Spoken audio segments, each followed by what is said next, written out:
effectivement, il faut dire que notre confrère a fait beaucoup d'efforts pour nous donner beaucoup d'informations sur cette situation, parce que vous le disiez à l'entame, on parle avec lui depuis le Niger où il a un séjour. Et aussi, c'est un confrère du Mali. Et donc, quand il nous donne beaucoup d'informations, il faut reconnaître que c'est avec beaucoup de courage. Ouais. Parce qu'il faut dire que la liberté qu'on a ici à parler de notre transition et de nos acteurs, ils ne jouissent pas là-bas de ce même niveau de liberté. Ou au Niger, on ne peut pas encore. Oui, non, je parle du Mali. Vient à peine de commencer. Je parle du Mali où, par exemple, on n'appelle pas les autorités la junte. Je parle du Mali où il est au Niger, non? Oui, il est au Niger, mais il est correspondant des médias qui est implanté au Mali. Maliens. Voilà, des médias implantés au Mali. Ça peut ne pas être malien. C'est malien. Et en plus, il est quand même au Niger où il est à l'intérieur de frontières où il y a des militaires qui sont encore au pouvoir. Donc, je pense que c'est avec beaucoup de courage. Parce qu'en réalité, je n'étais pas totalement d'accord avec la perception qu'on a de la Guinée à l'international par rapport à la question du Niger. Vous avez vu qu'on a du mal même à la positionner, à savoir exactement où elle se positionne entre la Russie et la France, où donner de la tête. Et il y a quand même ce tâtonnement-là et cette ambiguïté qu'on peut quand même avoir sur la position de la Guinée, sur cette question du Niger et beaucoup plus au-delà, même la question sur le Mali et les autres pays voisins. Voilà, c'est vrai qu'on fait l'effort de vouloir paraître comme étant un bon voisin, un panafricain, mais on a quand même, il y a quand même beaucoup à dire là-dessus sur la position de la Guinée. Mais au-delà de ça, ce qu'il a dit, et c'est l'information d'ailleurs, c'est ce qui est nouveau, c'est que la CEDEAO, les chefs d'État se retrouvent à nouveau, et justement après l'expiration de l'ultimatum, après qu'un plan ait été déjà concocté par les chefs d'État-major, c'est tout à fait normal, c'est classique que le chef d'État se retrouve pour décider enfin de donner le OK ou alors de décider de passer outre, parce que effectivement, et là aussi il l'a dit, il y a de plus en plus de voix qui s'élèvent contre l'intervention militaire. Mais comme on le disait dès le début, l'intervention militaire elle-même, la CEDEAO ne l'a envisagée qu'en dernier ressort. Et vous avez vu que ce ne sont pas les missions diplomatiques qui ont manqué. Ils ont envoyé des délégations au Niger qui se sont tous soldés par des GSEC. Et après, on mise sur l'ancien président Issoufou, qui aurait quand même un certain ascendant sur son ancien responsable de la sécurité, qui est auteur de ce coup d'État, mais dont la position aussi reste ambiguë autour de ce coup d'État. Il y a donc beaucoup de leviers qui restent à utiliser, et je pense que c'est sur cela que la CEDEAO est, en attendant cette rencontre à l'issue de laquelle nous saurons si effectivement, en dépit de critiques qu'on a eues ça et là, si la CEDEAO va décider de passer à l'opération militaire, mais elle aura été contrainte par l'attitude bien sûr des putschistes au pouvoir au Niger, parce qu'en réalité, ce qui leur est offert, c'était un couloir, c'était la possibilité qu'ils se retirent et qu'ils rétablissent l'ordre constitutionnel, et certainement en échange que certaines garanties leur soient accordées. Mais apparemment, ils ont les oreilles sourdes à l'idée de quitter le pouvoir et de le restituer à qui de droit, et c'est ce qui complique davantage la situation. Moi, j'entends bien toutes ces voix qui disent non, on n'attaque pas un pays voisin, et on parle de la France, on parle de ceci et cela, comme si la CEDEAO n'avait pas cette maturité, n'avait pas cette possibilité elle-même de prendre des décisions, notamment cette décision qui consiste à aller défendre un pays membre. On colle tout de suite la France à ça, on colle tout de suite l'Occident à ça. C'est vrai que c'est des questions qu'on peut faire après, mais en réalité, la décision, elle ne sera que la décision de la CEDEAO, qui va compter certainement sur ses alliés. Si l'allié de la CEDEAO, c'est la Chine, la CEDEAO demandera à la Chine de l'appuyer si elle est fatiguée. La CEDEAO demandera aux États-Unis ou à la France ou à n'importe quel pays, parce que ce sont ses alliés, mais pas parce qu'il y a une ancienne colonie, qu'il y a des gisements d'uranium à défendre. Dès que vous parlez de la question du Niger, on s'en va tout de suite s'agripper à des éléments comme ça pour noyer le débat. Le débat, est-ce qu'aujourd'hui il faut laisser faire un coup d'État qui est en cours, qui n'est pas encore arrivé à terme? Est-ce qu'il faut dérouler le tapis rouge tout de suite à des putschistes qu'allons-nous dire demain ou après-demain lorsque la même situation va se produire ailleurs? Moi, je pense qu'on doit donner de la force à la CEDEAO aujourd'hui pour que justement les militaires qui ont, parce que là aussi il faut le préciser, c'est pas tous les militaires du Niger qui ont fait ce coup d'État, ce n'est pas toute la population du Niger qui était dans les rues hier, ce sont ceux-là qui, bien sûr, il l'a dit, ils soutiennent soit l'opposition à Bazoum ou qui sont contre la France parce qu'on a développé ce sentiment anti-français, on a collé ça à ce push-là. Ce sont ceux-là qui sont sortis. Maintenant, est-ce que les pro-Bazoum, ceux qui pensent qu'on doit rétablir l'ordre constitutionnel, est-ce que ceux-là, aujourd'hui, au Niger, ont la liberté de faire des mouvements comme ça quand ils le veulent? Il faut se poser cette question. Parce que ailleurs, ils l'ont fait, en Côte d'Ivoire, et ailleurs, ils ont aussi fait des mobilisations, mais on ne parle pas de ça. Donc aujourd'hui, s'il y a une possibilité d'un retour à l'ordre constitutionnel et que la voie diplomatique puisse triompher, c'est ce que nous souhaitons tous. Mais si cela n'arrive pas, est-ce que la CEDEAO aura le choix d'intervenir ou de ne pas intervenir? L'essentiel, ce n'est pas l'intervention militaire ou pas. L'essentiel, c'est qu'au bout du processus, qu'on dise que la CEDEAO a aidé à rétablir l'ordre constitutionnel. C'est en cela qu'elle a un salut. C'est en cela, je pense qu'on pourra tous profiter. Très bien. Oui, Yacine, justement, par rapport à cette actualité, je vais te poser directement la problématique du jour. Est-ce que la CEDEAO passera à la vitesse supérieure après l'échec de la voie diplomatique? Je l'espère de tout cœur. Je l'espère de tout cœur pour la crédibilité de cette institution, parce que je pense qu'elle est arrivée à un niveau où elle ne peut plus faire machine arrière. Comment l'opération militaire se fera, c'est la question qu'il faut se poser. Je pense que ça, on ne peut pas le savoir avant qu'il ne passe à l'acte, parce que ça va être un secret défense. Mais je pense que la CEDEAO a tout intérêt à passer, parce que nous sommes dans un pays où, enfin, dans une sous-région où il y a deux problématiques. D'abord, la question des coups d'État, la contagion est un problème. Mais l'autre chose, c'est qu'on voit que les putschistes se soutiennent mutuellement.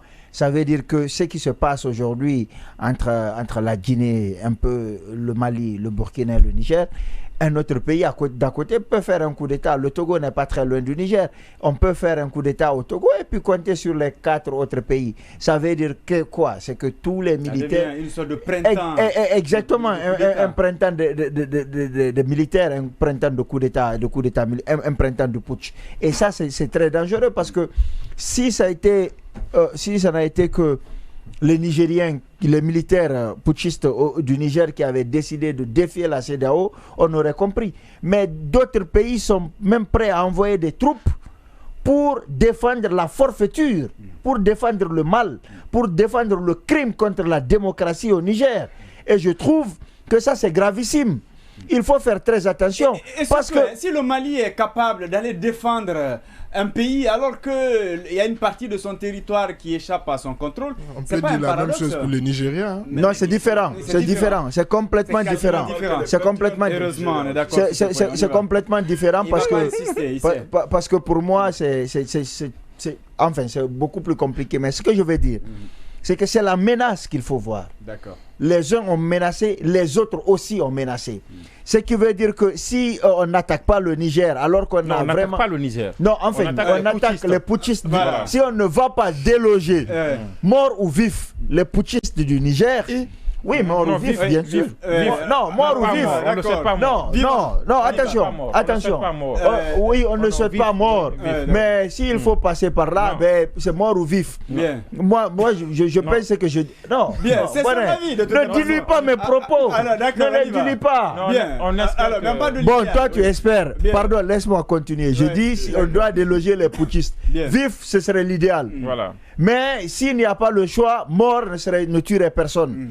Ce que je veux dire, c'est que la dangerosité de ça, c'est que la CEDEAO, c'est la première fois. Il y a eu trois putschs avant. C'est la première fois qu'elle menace d'intervenir militairement et qu'on voit des chefs d'état-major généraux se retrouver, on parle même du nombre de soldats. C'est que cette fois-ci, la menace est vraiment sérieuse. Sauf que face à cette menace, d'autres putschistes ont aussi menacé d'attaquer les pays de la CEDEAO qui se livreraient à cette opération militaire. Ça veut dire quoi? Non, ça n'a pas été dit. Attention, on va peser les mots. Ce qui a été dit, c'est que attaquer ce pays serait similaire à une attaque contre les deux pays frères qui va s'associer. Et comment toi tu interprètes ça? Non, ça c'est le CNSP qui a dit, pas le CNSP. Voilà.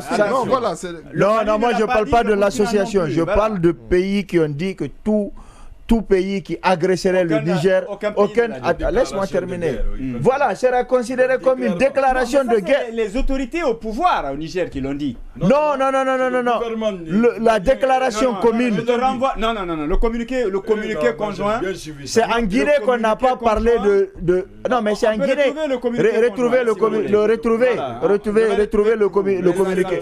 Non, on va retrouver le communiqué conjoint. Mais ce que je veux dire, c'est qu'il y a eu une menace de part et d'autre. Ça veut dire que si la CEDEAO n'agit pas et qu'on laisse à ces putschistes-là le soin de rester au pouvoir, lorsqu'un coup d'État interviendra, parce que l'effet contagion va forcément intervenir, il y aura un coup d'État probablement dans un autre pays, supposons d'à côté le Togo. Qu'est-ce qu'on va dire? On va attaquer le Togo? Dans le même temps, les autres vont encore menacer, ils vont s'allier. Ça veut dire que toute l'Afrique de l'Ouest va être dirigée par des putschistes. Et si ça devait arriver, à quel moment on parlerait de démocratie? Je pense que c'est très dangereux. C'est de l'avenir de la démocratie en Afrique qu'il s'agit. Il faut donc, la CEDEAO a tout intérêt à déloger ces putschistes-là, vaille que vaille. D'accord. Oui, Baïda. Si vous avez retrouvé la déclaration. T'inquiète, je vais te trouver sur cette déclaration. On y va, Baïda. En fait, sur la situation au Niger, d'abord sur la communication de notre confrère qui est sur place là-bas, il a renforcé effectivement le sentiment que j'avais, c'est que d'abord les sanctions prises par la CEDEAO, en plus, pour reprendre d'ailleurs les termes du communiqué justement de la Guinée, du CNRD, qui disait que les sanctions étaient illégales, illégitimes et disproportionnées et inhumaines, je dirais. Et elles sont contre-productives parce que elles ont normalement leur effet, leur but, c'est en tout cas de pouvoir rapidement asphyxier les autorités, les nouvelles autorités de transition au Niger. Mais le but finalement, l'objectif qui est atteint, c'est plutôt de fédérer une partie de la population qui peut-être au début n'avait même pas de sympathie pour les nouvelles autorités, mais avec ces sanctions qui sont prises aussi disproportionnées, ça a l'effet contraire. Donc la dernière fois, Diallo d'ailleurs en parlait ici, sur la question de la légalité, elle pose problème parce que ces sanctions comme la fermeture par exemple des frontières aériennes et terrestres, en plus pour un pays enclavé, c'est ce qui est une circonstance même aggravante parce que les pays enclavés aussi sont protégés. Le Nigeria d'ailleurs est signataire de la convention sur le transit pour les pays sans littoral qui leur donne plein d'avantages. Et même quand vous regardez le traité de la CEDEAO, il y a un article de mémoire, je pense l'article 69, qui dit qu'il faut au contraire qu'il y ait des politiques, des avantages donnés à ces pays sans littoral, alors que là du coup on est en train de voir l'effet contraire. Maintenant bien entendu on se rappelle aussi que le même type de sanctions avait été prise contre le Mali et cela avait été suspendu par la Cour de justice de l'UEMOA à l'époque et ensuite en raison justement de la présomption d'illégalité, ça n'avait pas été jugé sur le fond, mais avant que ça ne soit jugé sur le fond, la CEDEAO de toute façon et l'UEMOA ont levé les sanctions suite au référendum au Mali. Maintenant sur l'intervention militaire, je pense qu'il est impossible qu'il y ait une intervention militaire où on va venir juste déloger les putschistes et qu'il n'y aura pas de dégâts sur la population civile et en plus on ne sait pas où cela va nous mener. Le Sahel est encore en train de panser les plaies issus de l'intervention irresponsable qui avait eu lieu en Libye et qu'on sait aussi que la désintégration, non, c'est vous qui parlez de la France, sinon c'était l'OTAN, parce que c'était autant la France que l'Angleterre, que les États-Unis. Donc justement, c'est vous qui faites une fixation peut-être sur la France, mais en même temps, on ne peut pas parler de ces pays sans parler de la France. On parle du Niger, où le point titré en mai, le nouveau laboratoire de la présence, le Niger, nouveau laboratoire de la présence française en Afrique. C'est une réalité. Et quand la France a été boutée hors du Mali et du Burkina, elle s'est repositionnée, ses troupes se sont repositionnées au Niger. Ce n'est un secret pour personne. Donc voilà, maintenant sur cette intervention, moi je pense que justement quand Bonnet disait qu'effectivement il ne faut pas voir la France derrière, je suis d'accord. Mais c'est en toute responsabilité qu'on va juger les actes de la CEDEAO. Et qui dit CEDEAO, on parle encore de ce petit comité de d'une dizaine de chefs d'État qui peuvent se réunir autour d'une table, décider d'une intervention militaire qui peut avoir des conséquences sur des centaines de millions de citoyens de la CEDEAO. Parce que là, on ne parle même pas que du Sahel. Donc là, ça pose aussi la question de la légitimité des actions de la CEDEAO. Depuis 30 ans, on dit que la CEDEAO elle-même n'est pas assez démocratique. Parce que quand vous regardez par exemple le Parlement de la CEDEAO, quel pouvoir il a face à la conférence des chefs d'État qui, comme je le dis, qui sont 10 personnes. Et quelle réflexion la CEDEAO a menée pour pouvoir refermer, pour pouvoir démocratiser. Non, on n'est pas en train de déplacer le débat. C'est le sujet, c'est le fond du sujet. On doit poser la question sur le fond du sujet. La légitimité de la CEDEAO. C'est le fond par rapport à cette intervention, mais la bien question ne se pose pas. Non, elle se pose parce que je viens de vous le démontrer. Quand on parle de la CEDEAO, on parle de quoi? On parle de la conférence de chefs d'État, une dizaine de chefs d'État et en plus de chefs d'État entre guillemets, j'entends souvent le refrain démocratiquement élu. Les gens versent des larmes de crocodile parce que la démocratie est en danger aujourd'hui au Niger. Mais de quelle démocratie s'agit-il en vérité? Moi, je vais vous dire une chose. Une personne, comme on dit, le président de la garde présidentielle a fait irruption, a décidé. C'est impossible que dans une démocratie qui marche, un État normal, qu'une personne ou une unité puisse prendre le pouvoir comme ça. C'est pas possible. Déjà, le fait... Comment ça, c'est pas possible? C'est impossible. Qu'est-ce qui s'est passé au Burkina? Parce que c'était un pouvoir, c'était un pays... non, c'est ce que le Burkina était une démocratie qui marchait. Vous voulez me dire, mais de quoi parle-t-on? C'est de ça que je veux vous parler. D'être élu, mon cher ami. Écoutez, justement, c'est là où le débat est complètement biaisé. Monsieur Sekou, non, je vais terminer. C'est important. C'est important. Moi, je vais vous dire, aujourd'hui, on confond. On a réussi à faire rentrer dans la tête des gens qu'une personne, parce qu'il a organisé des élections des élections contestées et parfois avec des manœuvres. Je vais vous donner un exemple. Le Niger, le saviez-vous, l'élection qui a été gagnée par Bazoum, le principal opposant de Issoufou, la principale figure de l'opposition nigérienne, a été empêché de se présenter parce qu'il est suite à une condamnation d'un an de la justice ou de la justice. C'est pas Bazoum? Mais c'est le Bazoum est le dauphin de quand on va sur ça, on va pas s'en sortir. Et ce que je vous dis. Non, quand on parle sur ça, on va pas s'en sortir. Parce qu'après, il y en a qui disent... Parce qu'en réalité, on n'est pas en train de faire le procès de la démocratie. On n'est pas en train de faire le procès. Mais justement, on ne fait pas le procès. Je comprends que les idées contraires aient du mal à passer, mais laissez-moi avancer. On est en train de parler des faits. Non, oui, mais moi si je vous parle des faits, on n'est pas faits. Oui, mais justement, parce que c'est un fait. Le problème, c'est que justement, ce que vous dites, c'est des faits. Mais en réalité, on ne fait pas le procès de la démocratie, on dilue le débat. Le débat aujourd'hui, c'est est-ce qu'il faut laisser les militaires être désormais les représentants de nos États à la réunion de la CEDEAO, ou il faut maintenir quand même ces pouvoirs. Quand les militaires font irruption sur la scène politique, on verse des larmes de crocodile en disant que la démocratie a été atteinte. Maintenant, moi, je chanterai... à tort parce que c'était une fausse démocratie. Mais il faut interroger tous. Aujourd'hui, on parle du Sénégal. Qu'est-ce que la CEDEAO a dit depuis que Ousmane Sonko est en prison? Qu'est-ce que la CEDEAO a dit depuis que Internet a été coupé? Qu'est-ce que la CEDEAO a dit depuis que le parti PASTEF de Ousmane Sonko a été dissous? Qu'est-ce que la CEDEAO a dit? Quand les militaires vont faire irruption, il va finir avec les questions. Il va finir avec les questions. Des larmes de crocodile. Donc ces coups d'État, je termine, je conclus. Ces coups d'État prennent racine dans le dysfonctionnement de la pseudo-démocratie qui est vendue et qui est entretenue aussi pour nous faire croire que voilà, dans un pays tout va bien, c'est la démocratie, mais ce n'est que de la poudre aux yeux. Ce qu'il dit est tellement pertinent. Ils vont terminer après, vous allez revenir. Juste une virgule. Oui, mais ils vont terminer. Sinon, on ne va pas s'en sortir. Non, c'est juste pour dire à Baïla que ce qu'il dit est pertinent. Mais effectivement, ce processus de démocratisation, il a parlé des défaillances de nos systèmes démocratiques. On est d'accord là-dessus. Ce pas des processus qui sont exempts de reproches. D'ailleurs, la démocratie, elle est relative, vous le savez tous. Non, mais je termine.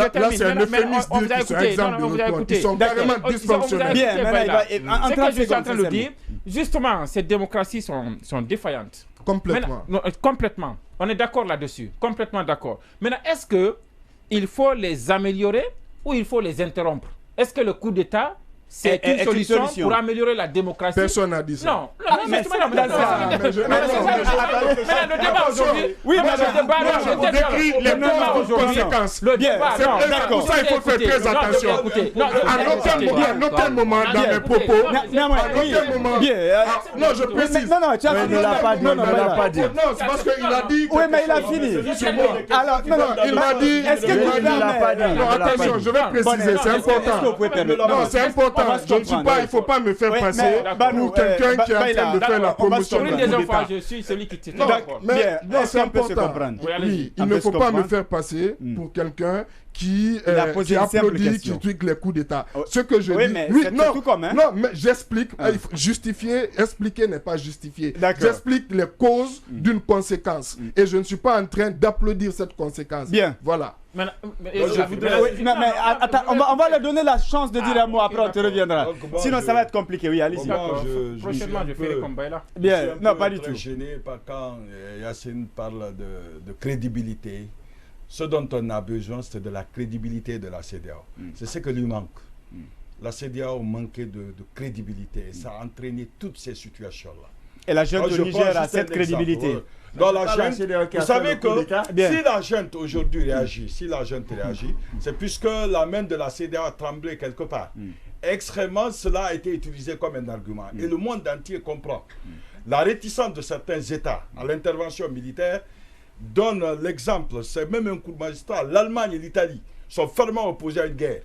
L'Algérie, le Tchad, ils sont opposés à la guerre. La France, les États-Unis. La France, c'est choquant. Les États-Unis, qui sont les plus influents là-bas. Il va terminer. Catherine Colonna, quand on dit ça, on dit que c'est très choquant que c'est la ministre des Affaires étrangères qui, sur une chaîne de LCI ou TF1, je ne sais pas, qui dit qu'il faut prendre les menaces de la CEDEAO concernant l'intervention militaire. Considérer cela comme une menace sérieuse. C'est choquant. Oui, mais c'est bien qui parle. On y va, oui. Par principe, les forces africaines, quand elles se réunissent... Les démocrates, là, ils respectent la liberté d'opinion. Le premier problème des États africains, quand ils se réunissent, c'est de savoir où se trouve l'argent. Mais cette fois, on a trouvé l'argent. On ne parle même pas de problème d'argent dans cette intervention militaire. Et je ne comprends pas que quand Kerne dit, elle décide comme, excusez-moi, de le comparer un peu. De toute évidence, quand même, c'est une lecture politique. C'est le plus juridique, là. Oui, on y va. Il n'y a pas guerre, c'est une guerre spéciale. Il ne faut pas utiliser le terme guerre. C'est une guerre, c'est une intervention militaire. Les ministres de la Défense ont travaillé 24 heures sur 24. Et ça, c'est extrêmement pour une situation qui n'était pas du tout urgente. Est-ce que si tu sais... c'est pas urgent. Est-ce que tu sais à quoi ça ressemble? On va juste échanger. Est-ce que tu sais à quoi ça ressemble? C'est-à-dire, vous avez 3 enfants, le premier casse un verre, après le deuxième aussi casse un autre. Vous décidez subitement d'arrêter le troisième casse, vous le frappez. Oui. Toi, tu penses qu'il fallait, puisqu'on n'a pas battu... C'est que vous êtes un mauvais éducateur.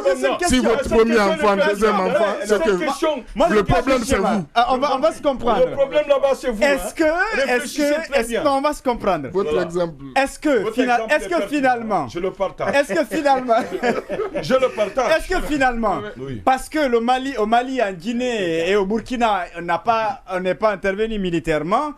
le Niger emboîte le pas. On estime que, puisqu'on n'est pas intervenu, on va là également étaler le tapis rouge. Il faut bien commencer quelque part, mon cher ami. Oui, il faut commencer, je suis d'accord. Ah, mais dans ce cas, qu'est-ce qu'on fait? Moi, je suis d'accord sur la façon de commencer.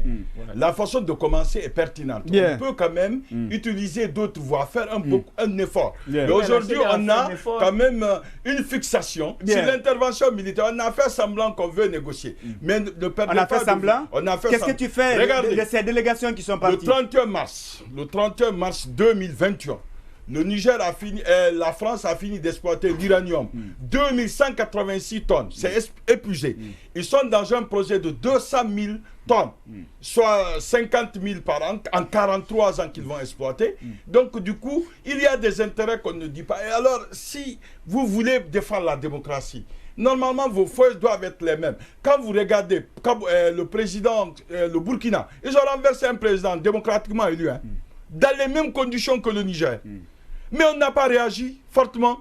Et aujourd'hui, on réagit puisque l'intérêt de la France est là et c'est pas bon. Il faudrait que la France, comme si la France n'a pas d'intérêt au Mali, du peuple, Burkina, et non la France des dirigeants. Aujourd'hui, le Niger est l'un des pays les plus pauvres du monde, malgré son uranium. Et c'est à la France. Et ça, c'est oui, mais l'exploitation est. Non, c'est aux dirigeants qui étaient là avant. C'est à Bazoum, c'est à Issoufou, c'est à Tanja, c'est à eux tous. On va se comprendre. C'est que les manifestants réclament au Niger, c'est la bonne gestion. La bonne gestion des ressources. Non, attendez. Mais quand même, il faut arrêter les ressources minières. On parle d'un pays. Les ressources minières doivent être pour les Nigériens. Bien. C'est ça un peu. Voilà, d'accord. Je pense que. Allez-y, Oscar, oui, on y va. Ça, c'est pas une lutte, c'est pas une guerre, une lutte pour la démocratie, c'est juste une lutte d'intérêt. En écoutant ce qu'on dit là. D'accord. Mais à ce niveau, il y a un problème parce que déjà, l'Afrique de l'Ouest, partout où il y a eu coup d'État, c'est que nous sommes dans le triangle dramatique, ce qu'on appelle le triangle de Capman, là où on pense que il y a le persécuteur qui est la France, c'est déjà connu de tous. Il y a la victime. Partout où il y a eu des coups d'État là, nous sommes les victimes. Et le sauveur, nous sommes en train de chercher un sauveur. Et ce sauveur-là, c'est qui? Là, il ne faut même pas se voiler la face. C'est la Russie. Et c'est la Russie. Et il faut jamais négliger que dans ce triangle-là également, ce sauveur-là aussi peut devenir le persécuteur. Parce que déjà, regardez ce qui se passe en Centrafrique actuellement. Le président, je crois que c'était le 30 juin 2023, il a passé le mandat présidentiel de 5 à 7 ans et sans restriction de nombre. Vous pensez que c'est de son souhait? Non, il y a parce qu'il y a Wagner. Donc tous ceux qui sont en train de faire comme ceci et qu'il y a la Russie derrière, n'oubliez pas, ils vont ôter la tenue militaire pour se représenter encore là. Écoutez le discours du président de la transition. En clair, qu'est-ce que tu essaies de nous dire? Au niveau parce que ton schéma là, c'est un peu compliqué. Très compliqué. Parce que c'est comme si tu nous disais... C'est compliqué. On quitte le compliqué mal. Parce qu'on pense que peut-être la France est en train d'exploiter. C'est la France, la souffrance. Le Niger étant l'un des pays les plus pauvres du monde, que c'est à la solde de la France. Non, ce n'est pas le cas forcément. Alors si, regarde, ils ont essayé de faire un meeting dans un stade de plus de 35 000 places.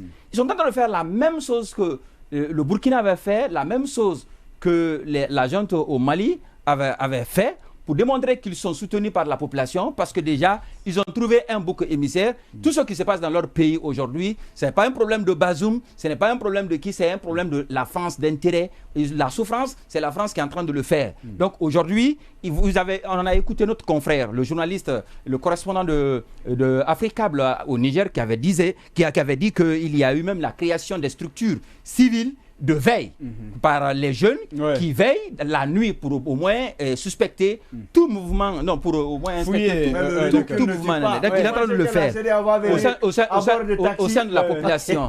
Aujourd'hui, les gens, tous ceux qui les 35 000 et quelques personnes qui étaient au stade, est-ce qu'on peut dire aujourd'hui que toutes ces personnes-là soutiennent ces militaires-là? Je penserais non. Même aujourd'hui, ça a été fait bien en 2009. Je crois après le carnage au stade du 28 septembre, nous avons vu quelque part les images en font foi encore. La junte au pouvoir alors était capable même de manipuler la jeunesse à l'heure là, en leur guise, et les faire sortir parce que le nombre, les parents de ces militaires-là, il faut savoir que même Satan a des adeptes. Ah, c'est des adeptes. Voilà. Et puis, surtout cette manipulation-là, pour aller dans les meetings-là, ça ne vaut rien dire. Donc aujourd'hui, je dis bien, et le Niger a ce problème-là aujourd'hui. Et je pense encore la CEDEAO pourra trouver, je ne sais pas quand est-ce qu'ils vont intervenir.